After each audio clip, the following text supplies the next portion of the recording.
to be very honest with you, nobody else is going to understand what God is doing in your life. It's your life, not others' life.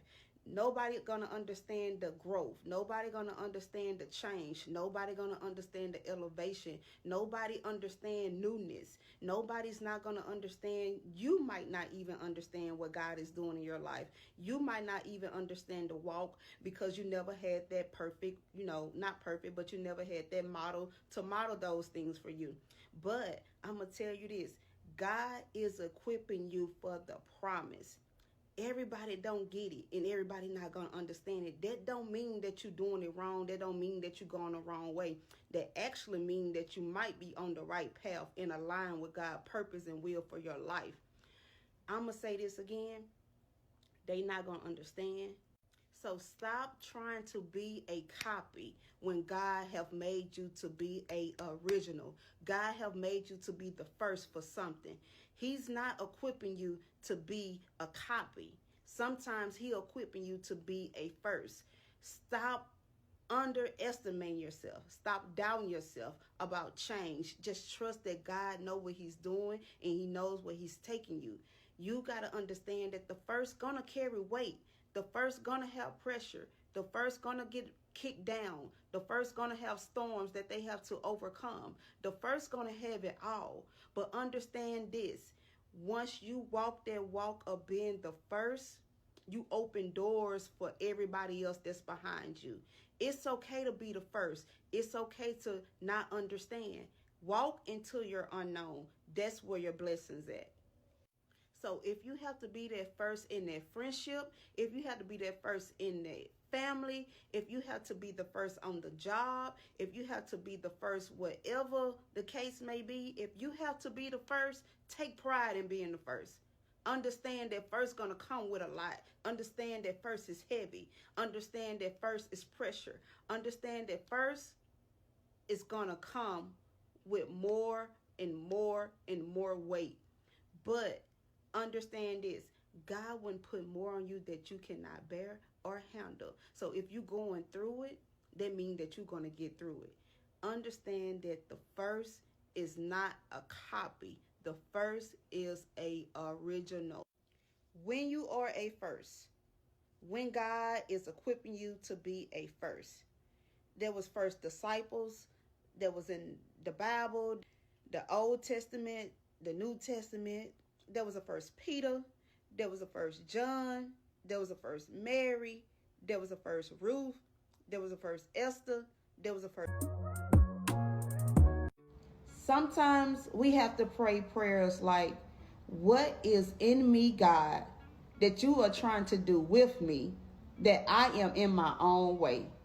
Because purpose have to be aligned in order for purpose to be fulfilled. Purpose have to be aligned in order for purpose to be fulfilled. What is in you that God is trying to do with you that you are in your own way? It can be anything. It can be addictions. It can be not spending enough time with God.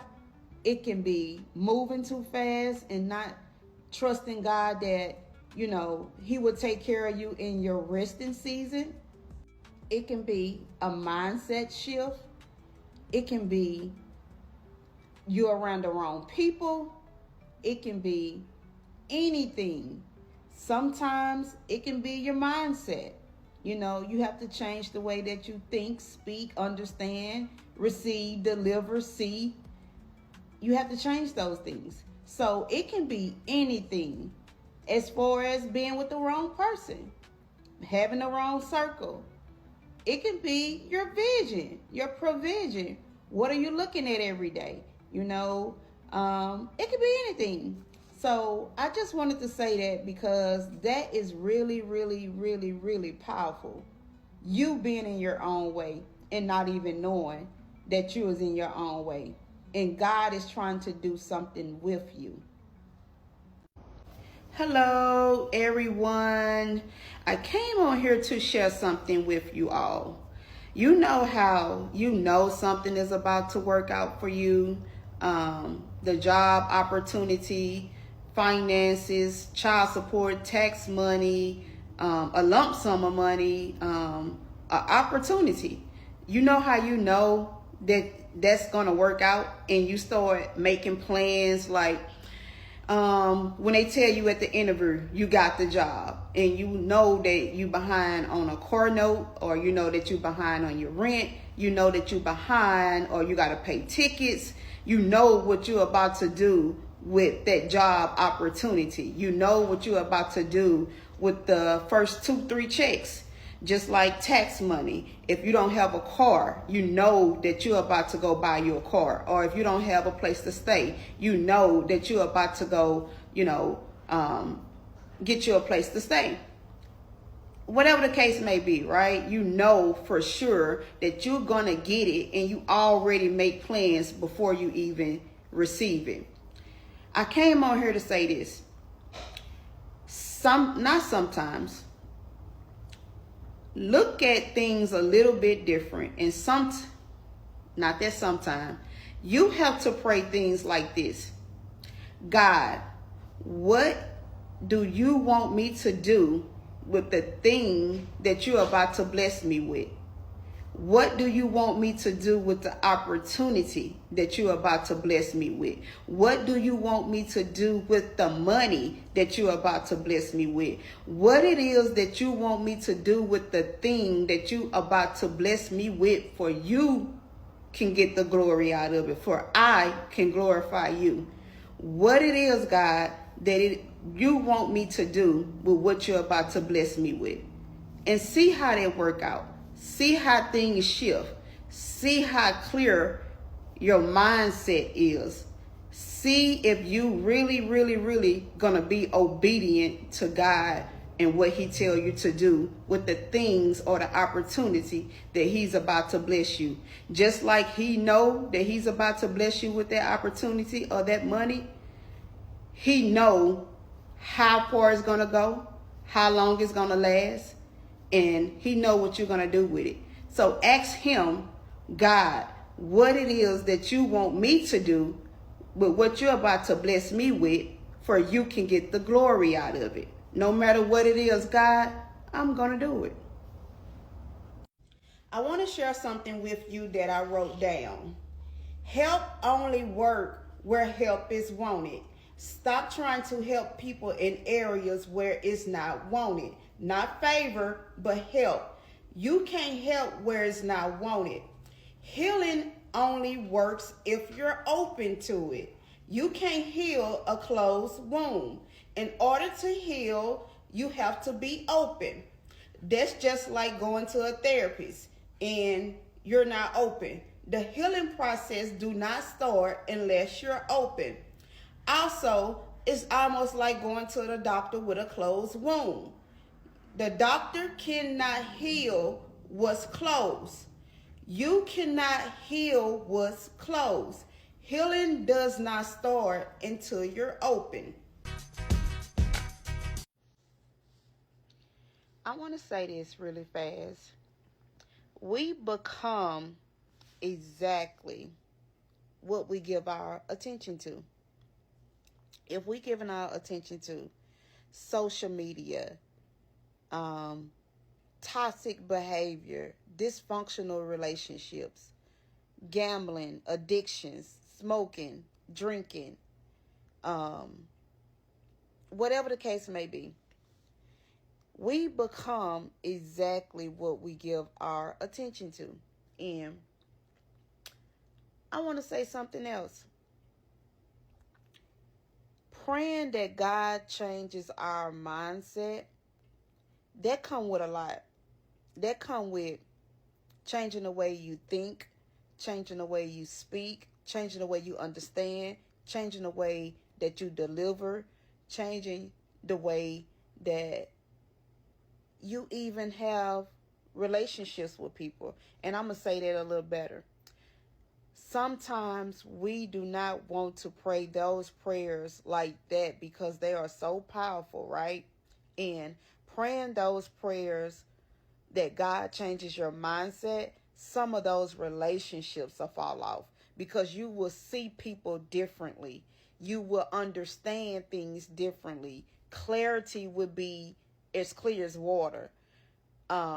Changing your mindset will have you even making different decisions, will even have you understanding others and yourself differently. So sometimes praying prayers that powerful come with a change, a shift. Even the way that you see yourself. And a lot of people is not ready for that. So ask yourself, is it you that's in your own way? Because it might could be you in your own way. Asking God to change your mindset is so powerful because it even changes the way you show up for yourself. It changes the fight in you, the way that you fight, the way that the enemy fight against you, the way that you fight against the enemy. That's a powerful, powerful, powerful prayer. And sometimes we don't want to pray prayers like that because we're afraid of who might fall off. I want to share something with you. Um, we all have that person who we go to encourage us, to push us, to tell us things, to help us get through the things that we try to get through or the situations that we have going on in our life at the time. We all have a person. We call those people our person, our bestie, our husband, our wife, our mom, our brother, cousin, whoever the case may be, right? But I want to share something with you in 2 Kings because Elijah prophesied over this woman that she would have a kid around this time next year. And it came to pass that she had the kid. And a couple years later, I'm shortcutting, I'm running through it. A couple years later, God, took her kid. The kid died right there in her lap. So she didn't hesitate. She held on to the faith that she had. And her husband was right there, and she didn't even tell her husband, hey, our son is dead in the room. She told her husband when he asked her where she's going, she said, it is well. She went straight to the source, the man who prophesied over her, because she was holding on to that hope. She had that type of faith that where she knew that she had to go to the source. And that's the type of faith that we have to have sometimes. And that's the type of encouragement that we have to have sometimes.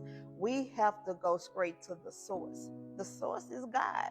She went directly to the source. And we know the source is God because we know how God is working through, well, if you read 2 Kings, you know how God is working through Elijah.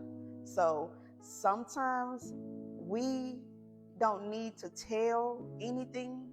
We just need to go straight to the source. The source is God. He have all the answers, and he knows exactly what's going to happen, and he knows exactly how you're going to get through it. Sometimes we have to put our person on pause and head to the source, which is God. You have to have a certain type of confidence to do the things that God called you to do. You have to have preparation to do the things that God is calling you to do. It's just like Joseph. Joseph had the Lord to stop the sun. How great is that? You can tell the Lord, somebody who made sun and earth, to stop the sun. But before he got to that point in his life, he had to build that type of confidence. He had to go through preparation step by step. And during that process, he had to do the hard things and the things that God told him to do before he got to that, stage in his life. Building that confidence is so important and necessary. That preparation season is so important and necessary because during the preparation, you're building confidence. Now, I'm not saying that you can stop the sun, but in that preparation, you building confidence. It might be success for you.